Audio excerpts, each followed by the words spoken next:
Good evening, friends.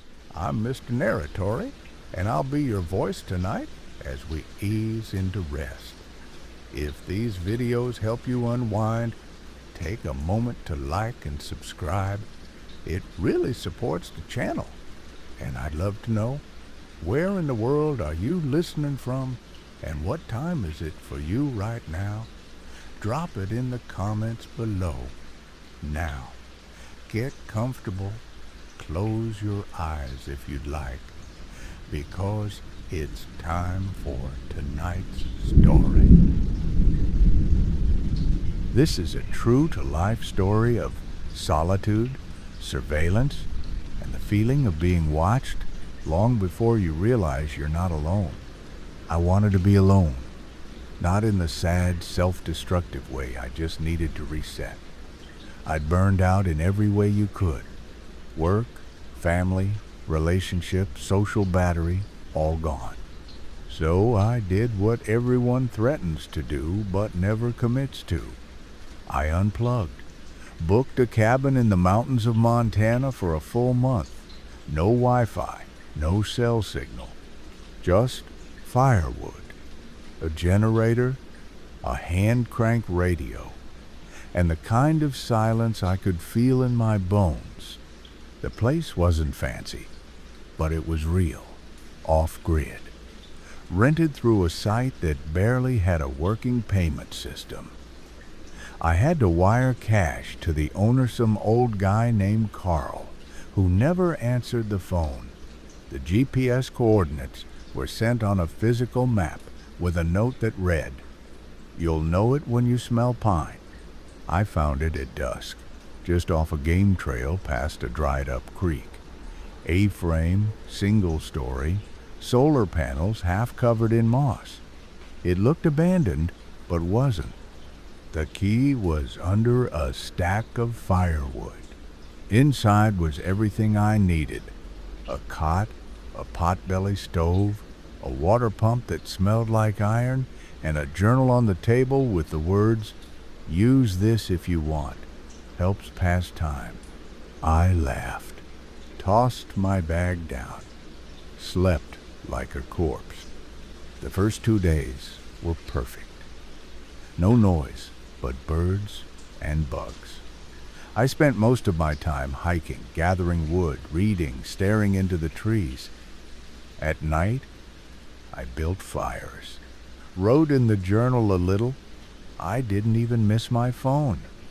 It was the quietest my brain had been in years.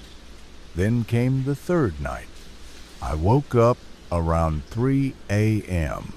No sound, just a weird sensation, like someone had tapped me on the forehead in a dream. I sat up, checked the stove fire, was low but alive. I pulled on a jacket and stepped outside to pee. That's when I saw it. A rock placed carefully on the center of the porch rail.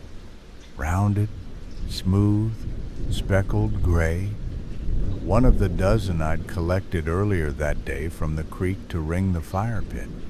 I know I didn't leave it there. I brought all the rocks back in a mesh bag, counted them, used 11. This one was the 12th. I stared at it for too long, then shook it off. Told myself a raccoon or squirrel dragged it up, even though I knew how ridiculous that sounded. Went back inside.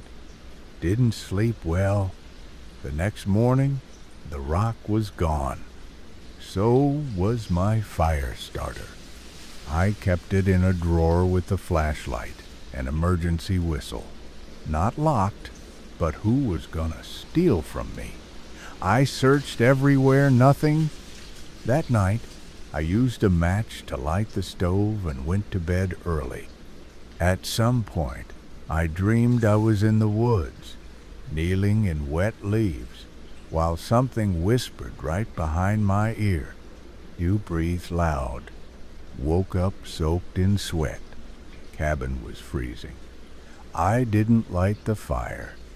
On day 5, I went to filter water, and found that my pot had been moved, not far, just a few feet from the rock circle, but placed upright on a log, like someone was trying to set it there gently.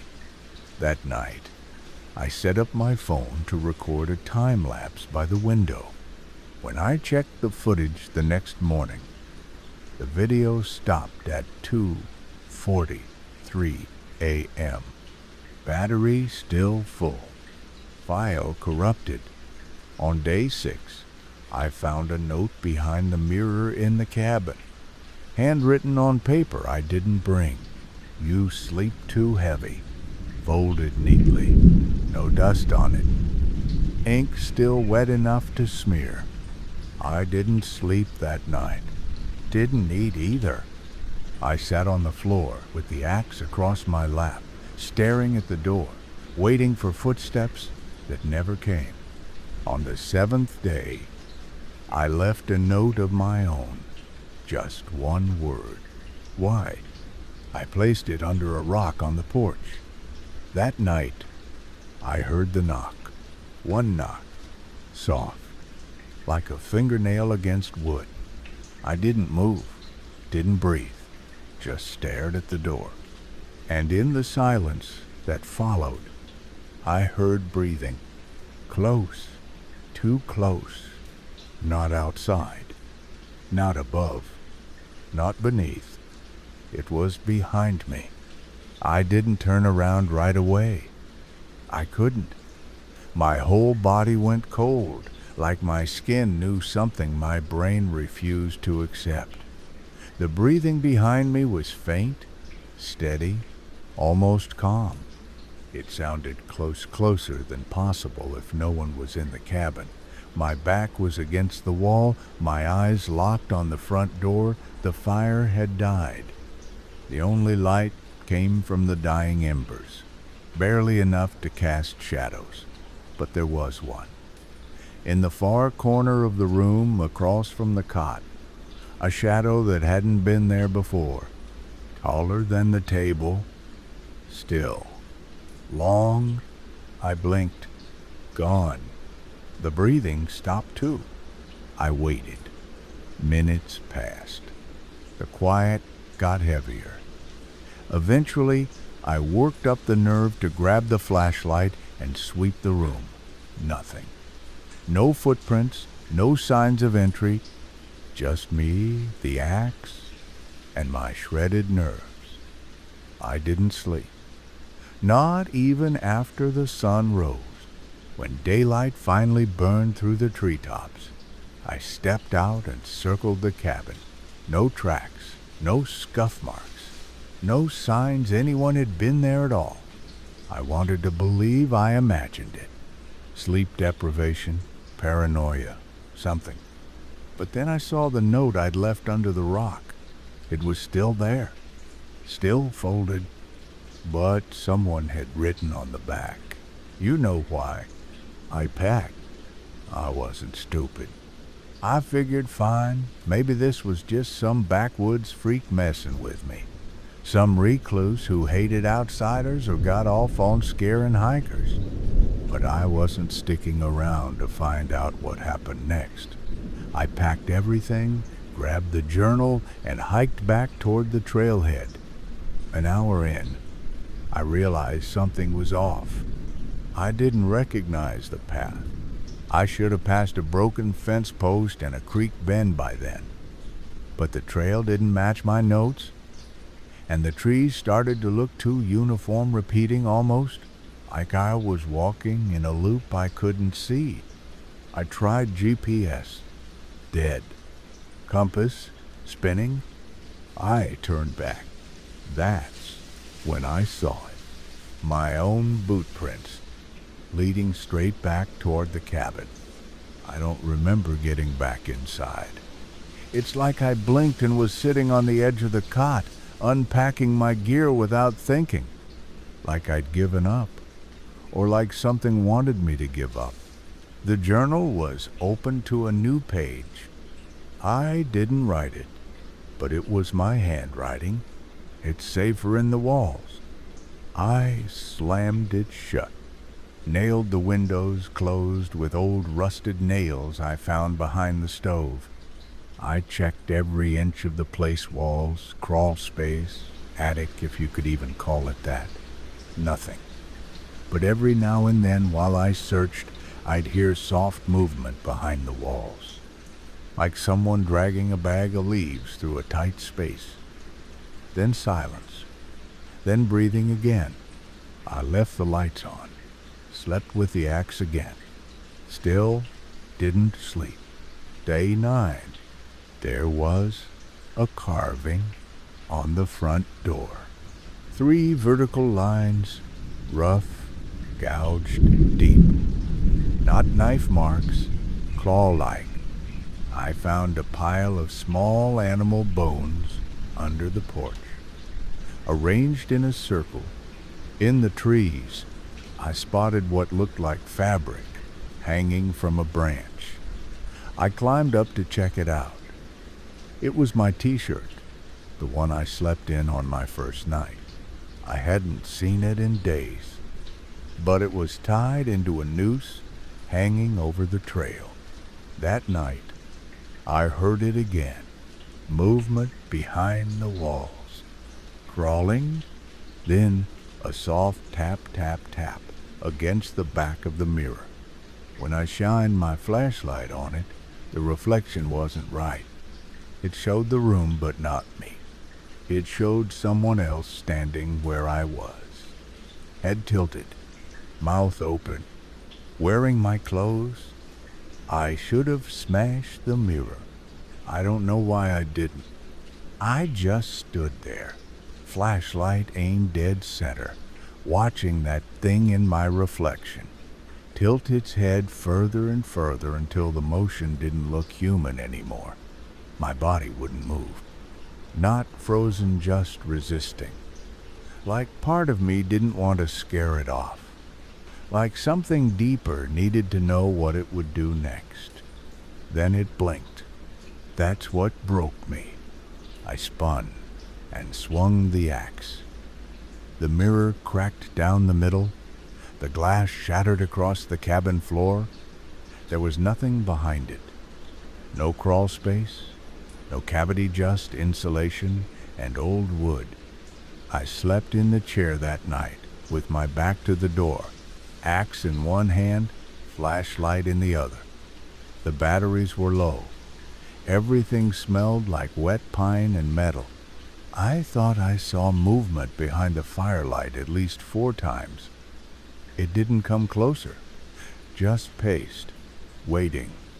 The next morning, I woke to the sound of something dragging across the roof. Heavy, not claws, not footsteps. A pull, a scrape, like a bag full of wet sand being dragged from one end of the cabin to the other. I ran outside and looked up. Nothing there, but near the chimney, carved in the moss-covered shingles, were 3 words. Don't look up. I did anyway. Nothing. But later that day, while chopping wood, I found more of my clothing scattered in the woods. All of it cut into long strips, knotted together like rope. At least 30 feet of it, hanging from a branch about 20 feet up. Way too high for me to reach. Way too cleanly tied to be wind or weather. That night, I wrote in the journal again, for the first time in days. But when I opened it, all the pages had changed. Every entry I'd written gone, replaced by a single line, written over and over and over. You're not who came here. The floorboards creaked when I walked now. Not always, not everywhere only, when I stepped on certain spots. And I realized something. The creaking was responding. If I stepped twice, it would echo once. If I stopped, it would creak again, like something was matching my pace beneath the floor. I ripped up a board with the back of the axe. Underneath was dirt, old pipes, and the corner of a plastic bag. I reached in and pulled it up. Inside, a burner phone, dead, and a notebook soaked in water. The first page was smeared, but legible. If you find this, it means I didn't make it. The thing doesn't kill you. It replaces you. Page after page described things I was already experiencing. The rocks, the missing items, the breathing, the reflection, even the t-shirt noose. Then, the final page. Don't trust your own voice. If it speaks while your mouth is shut, run. That night, I set up a trap. I tied bells from my gear across the front and back doors. Slept light, no fire, total darkness. Around 2:14 a.m., the front bell chimed. Not loud, just once. Then the handle turned. Not fast, just tested. Then nothing. I didn't move. Then I heard my own voice, whispering from under the floorboards. Let me back in. I didn't move until daylight. Just sat there in the chair, gripping the axe, staring at the front door. The whispering stopped after about 10 minutes, but the silence that followed was worse. It wasn't empty. It was expectant, like something on the other side was waiting for my reaction, studying it. When I finally stood, my legs didn't work right. Too stiff, too cold. I hadn't noticed how numb I was until I stepped forward and nearly collapsed. I stayed upright, pried the back door open. The bell was still tied, unrung. The front bell, though, was on the ground, unhooked, rope neatly cut. It didn't break in. It undid the knot. That's when I knew this wasn't random. This wasn't some animal or drunk hermit messing with me. This was intentional, careful, human, or close enough to fake it. I found more footprints near the tree line. Not boots, bare feet, narrow, the toes long, almost too long. I followed them a few yards. They stopped abruptly mid-stride, like whatever made them just vanished or got pulled straight up. I tried the radio. The crank barely worked. Static on all frequencies. The generator was nearly out of fuel.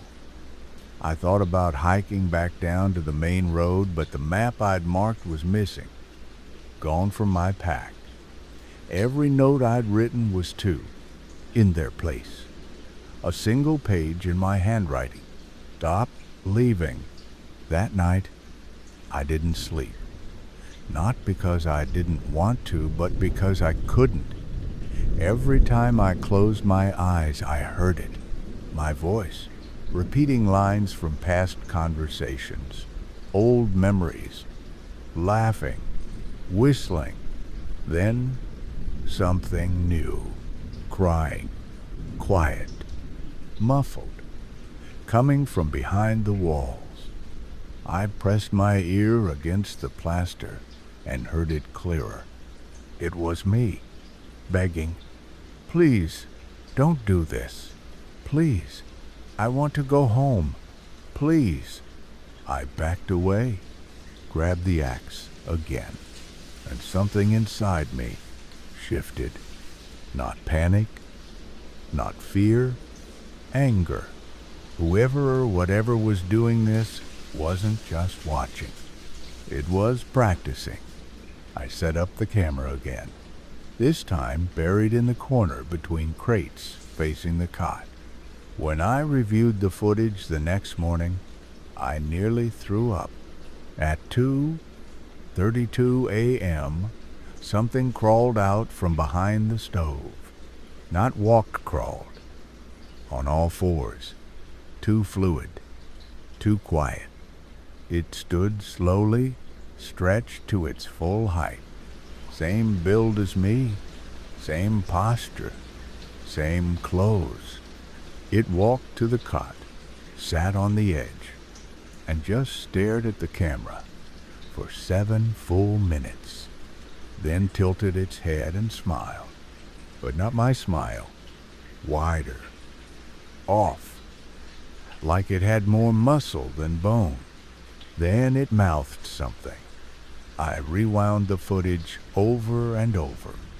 Eventually figured it out. Almost ready.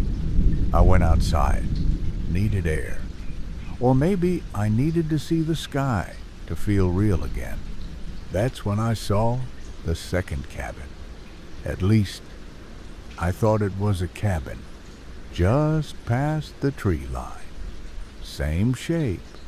Same structure. Except it wasn't there before. I walked toward it.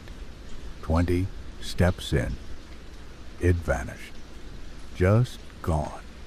No fog. No noise. Like blinking and forgetting what you were looking at. When I turned around, the original cabin looked different. The porch was shorter. The window was gone.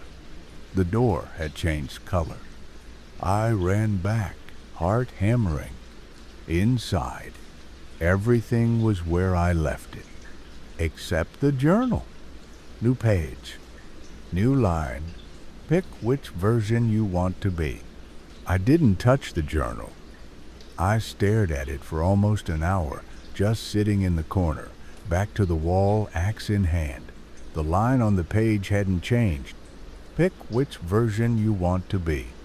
I don't know how it knew the one thing I was afraid to admit, even to myself. I was starting to forget what I sounded like, what I looked like.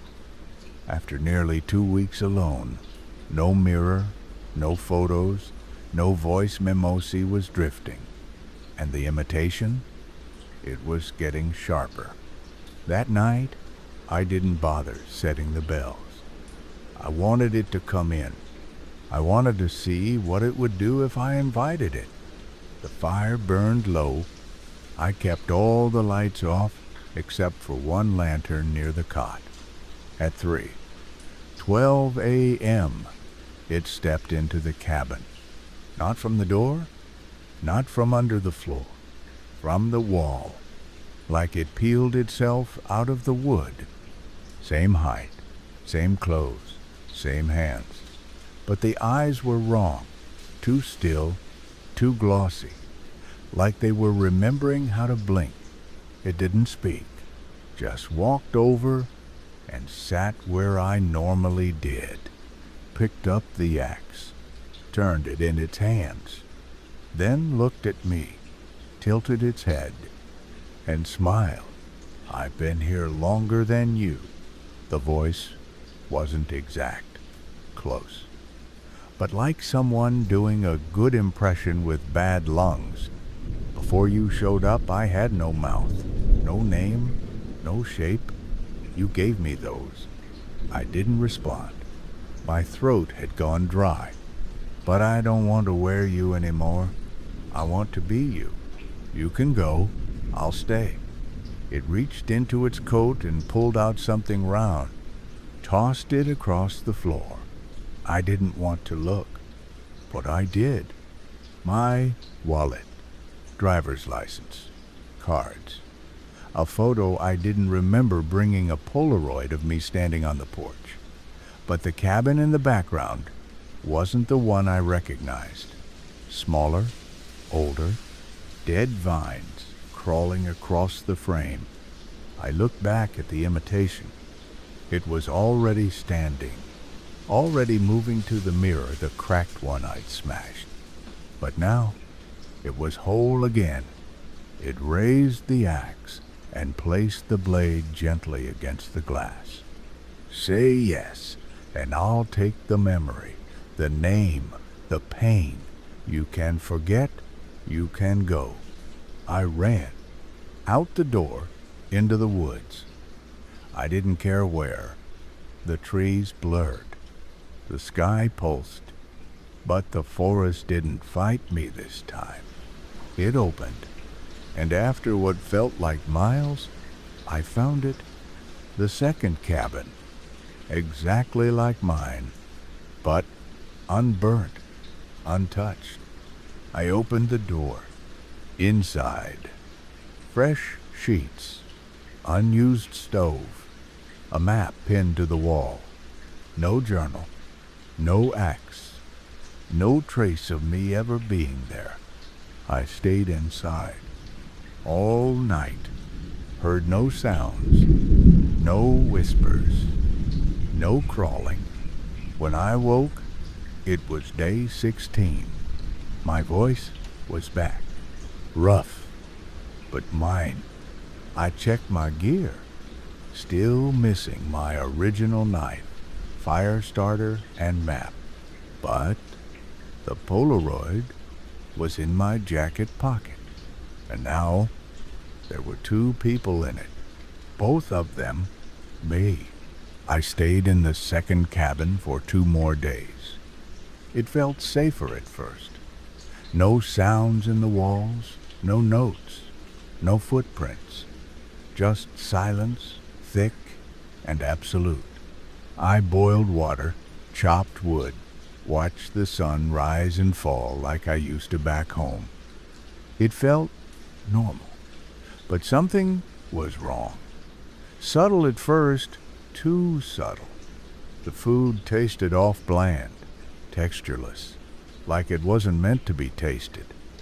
My journal pages were all blank. My handwriting didn't look like mine anymore, and the map pinned to the wall changed. Each morning, not the terrain, the label. The word cabin moved daily, slightly, like the place was sliding across the forest while I slept. On the 3rd night, I dreamed of a voice I hadn't heard since I was 12. My brother's. He whispered from behind the walls of the cabin, the way he used to do when we shared a room and one of us was too scared to sleep. Don't listen, don't look, don't speak. I woke up crying, and when I checked the mirror by the stove, I saw a word scratched across my neck. Listen. I started hiking again. North, then west, then back. Every trail led back to the cabin. Not the same one. Each time I returned, something had changed. A new mark on the door. A new color on the sheets. The fireplace. Missing bricks it didn't the day before. By day 21, I stopped counting how many times I'd left. Every direction curved. Every escape bent back toward the same clearing. I set a timer on my watch and sprinted for 3 hours straight. Returned to the cabin porch 45 seconds after I left it. That night, I heard the bells again. Not mine. The ones I tied to the original cabin weeks ago. The ones I left behind. They chimed once, twice, then silence. I opened the door slowly. Fog hung just above the ground, glowing faintly in the moonlight. And in the clearing stood me, naked, soaked, head tilted, smiling. The imitation raised its hand, and from its palm dangled something small and silver. My compass, the one I'd lost on day 4. It tossed it to my feet, then pointed behind me. I turned, and there, just a few yards back, was the first cabin, rotting, caved in, still standing. I stepped inside. The air was thick, heavy with mold and dust and something elsage. like it had been abandoned for 100 years. My journal was still on the table. I opened it. This time, no words, just a sketch, rough, frantic, of a face, not mine, but familiar, and below it, written in a shaking hand, "You let it learn. Now it wants to teach." That night, I dreamed of fire. The imitation sat across the flames, wearing my skin, speaking in my brother's voice. The more you remember, the less you stay. The more you stay, the more you disappear. I woke up to blood on my pillow, not from a wound, but from my ear, like something had crawled inside. I stopped using my name, not out of some paranoid survival instinct, because it didn't feel right anymore. Like saying it aloud would summon the wrong version of me. I hadn't spoken in 2 days, not even to myself. I avoided mirrors, avoided my reflection in windows, in water, in the blade of my knife. Each night, I woke with less memory. What day it was, what month, what I did before I got here. Faces of people I loved came back in pieces distorted. My mother's eyes were now my own. My brother's voice belonged to the thing in the walls. Every photograph in my journal had melted to blank, as if the pages were rejecting the memory they once held. The forest helped. It swallowed old thoughts like a fog creeping through an unlocked door. I let it. Better than remembering wrong. On day 25, I started to forget the layout of the cabin. Not the second one, the real one, or the first one, or maybe neither were real.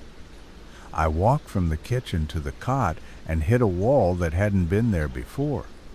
Later, the stove had disappeared entirely, then reappeared on the ceiling. The cabin was bending to match the mind of something that wasn't me anymore. The journal changed again. This time, the handwriting wasn't linear. Maybe it was how I used to write in school years ago, before my hand started shaking when I gripped a pen too tight. There was just one sentence, written over and over. "You are the visitor." I turned the page. New line, one I hadn't read before. "Tonight, the door opens for you. Choose who walks out." At midnight, I heard laughter. Not evil, not deranged, just light, familiar. My laugh, coming from outside the cabin. I looked through the window and saw the imitation standing beside the fire pit. Same clothes, same posture, stirring a pot like we were camping together, like we were friends. Then it turned and waved me out. I didn't move, not until it reached into the fire and pulled something from the coals. A photograph, unburned. I stepped out into the clearing. The fog parted for me like curtains.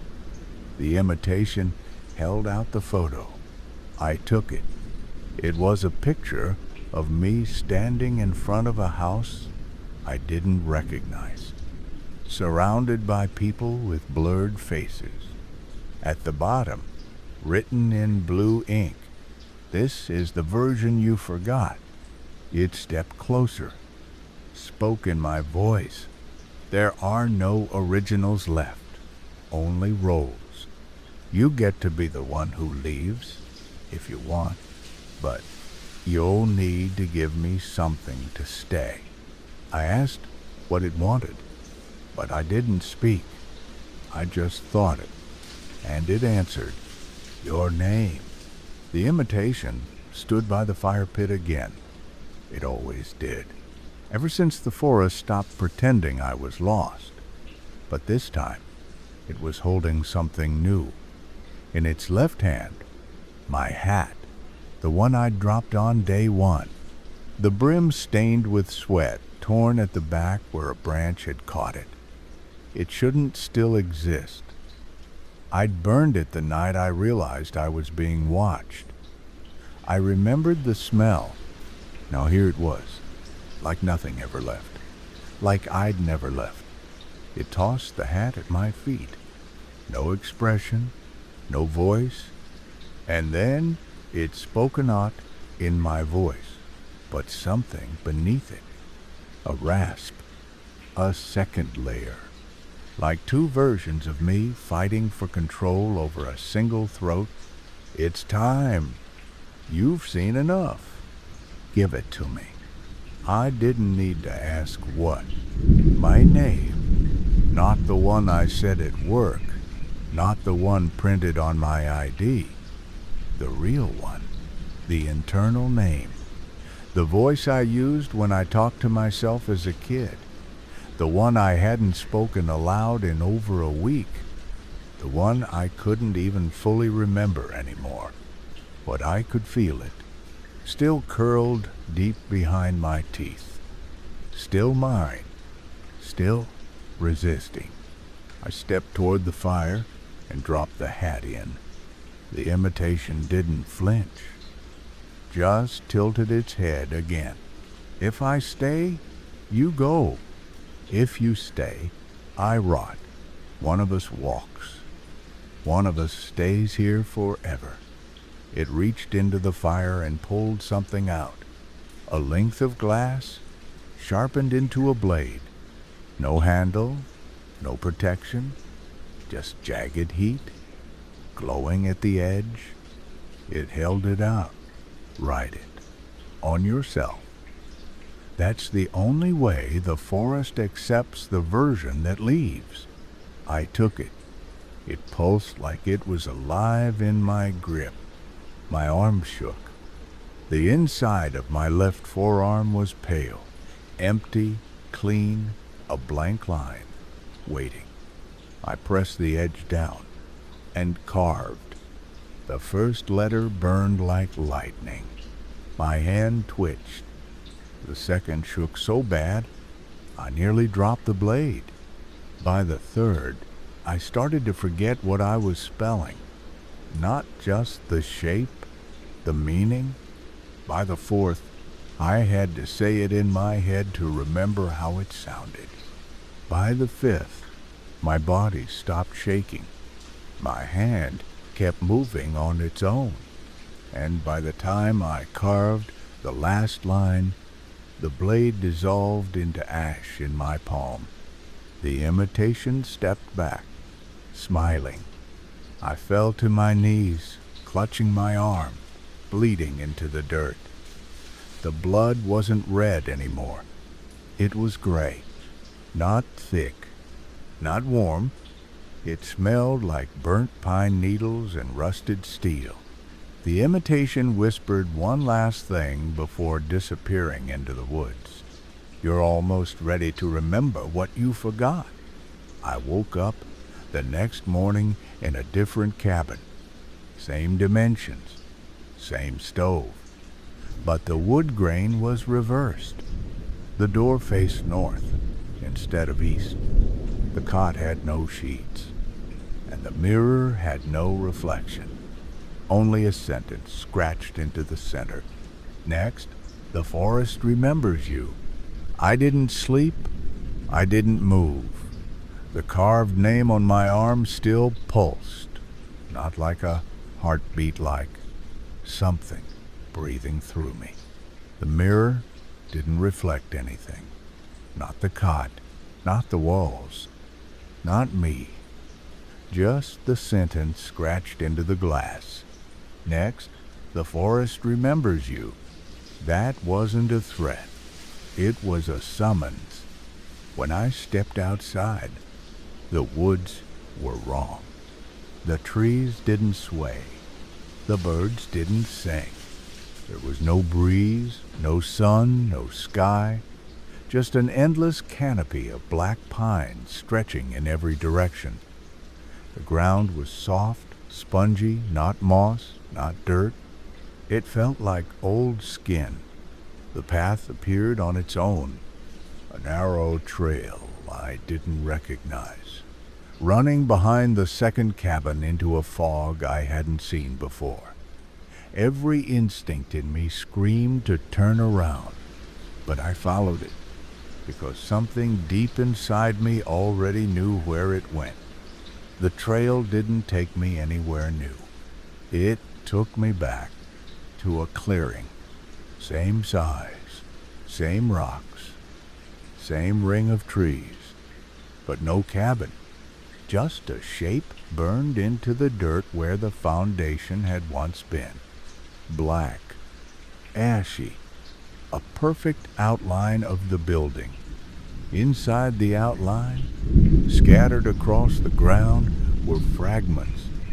My handwriting, ripped journal pages, photos, receipts, a burned piece of ID, and at the very center, a second body, curled in a fetal position, wearing my clothes, the shirt I tore on day 3, the pants I stained with pine sap on day 5, even the left boot I'd lost for a full day.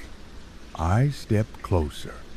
Its skin was cracked, pale, but when I knelt down and pulled the collar back, I saw the scar on its forearm. My name, exactly as I carved it. I fell backward, choked, and heard movement behind me. Slow footsteps, deliberate. The imitation? No, the forest. I turned, and the trees had rearranged themselves. The pines now formed a ring thick, knotted, woven together like a rib cage. Trapped inside, me, the body, and a growing chorus of whispers. My voice, every version, laughing, sobbing, telling stories I barely remembered, whispering names of people I forgot I ever loved. And in the center of the ash, a figure rose from the dirt. Not the imitation, not me, something older. The first one, it stood slowly, no features, no eyes, no mouth, no voice, but I understood it. I knew it, because it was the reason I came here. Not to reset, not to escape. I came here to disappear, and it was offering that to me completely. The moment I stepped into the burned outline, my vision split. I saw it all. The first day, the hike, the rock on the porch, the crawling in the walls, the mirror reflection, the second cabin, the loop, the swap, the deal. Then deeper, me, weeks before sending the letter to Carl, buying gear I never used, driving the wrong way on purpose, deleting my name from every login, staring in the mirror until I forgot the shape of my face. I didn't come to find peace. I came to surrender. The imitation didn't hunt me. It waited, because I invited it. The first one stepped aside, pointed toward the trees. There, in the distance, was the trail again, visible, open, daylight burned through the mist. A way out. The forest had remembered everything. Now it was my turn to choose what to forget. I stepped forward.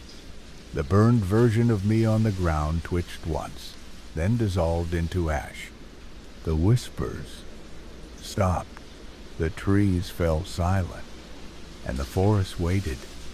One version of me had to stay. One could walk away. The trail was glowing, not with light, but with clarity. I could finally see where it ended. No loops, no mirrored trees, no imitations pacing the edge. Just a dirt path cutting through black pines, straight toward the sound of bird song and running water things I hadn't heard in what felt like years. But I didn't move. Not yet, because part of me still wasn't sure I deserved to leave. The imitation was gone, yes. So was the first body.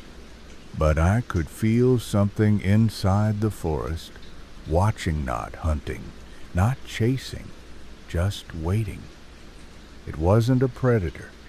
It was a mirror, one that had swallowed every memory I tried to forget, one that could reflect only what I refused to face. And if I stepped onto that trail now, I'd carry it with me, unless I looked down at my scar, the name I carved, my real name, letters still raw, still red, still mine. But it wasn't enough, because I hadn't given anything back. The imitation had offered me a deal. One version leaves, the other stays. The forest didn't take me. I chose it. Now I had to finish what I started. I took out the last page of the journal, the one that had followed me, rewritten itself, survived every cabin shift and burn. The one with the words, "This version survives. Sign your name." I crossed it out, wrote a new line beneath it. "This version stays." And beneath that, my name, for real this time, not carved in skin, offered in ink. I folded the page and placed it where the imitation once stood. Then I stood up and walked. The trail didn't bend, didn't trick me. It simply led. For hours, I moved forward, each step lighter than the last. The woods opened, the trees thinned, and when I stepped into full daylight, I didn't cry. I just breathed. For the first time in weeks, I knew who I was. Not a version, not a robe, not a mask worn by something else. I was me, the one that chose to remember. They found me on the service road the next morning. A couple hikers flagged down a ranger after I collapsed. I didn't tell them much, just said I got turned around, spent too long without food. They didn't question it. But when they asked my name, I hesitated. Not because I forgot it, but because I wanted to earn saying it again. Now, I live quiet. I don't talk much. I don't go into the woods. I keep the journal under my bed, still blank, except for that last page, still folded, still signed. Sometimes I hear creaking in the walls when I sleep, a soft knock at the window, a laugh that sounds almost like mine, but I don't answer, because I know who I am, and I know what I left behind in the forest. That version was tired. That version needed to rest. That version is still watching, and I let him have the cabin,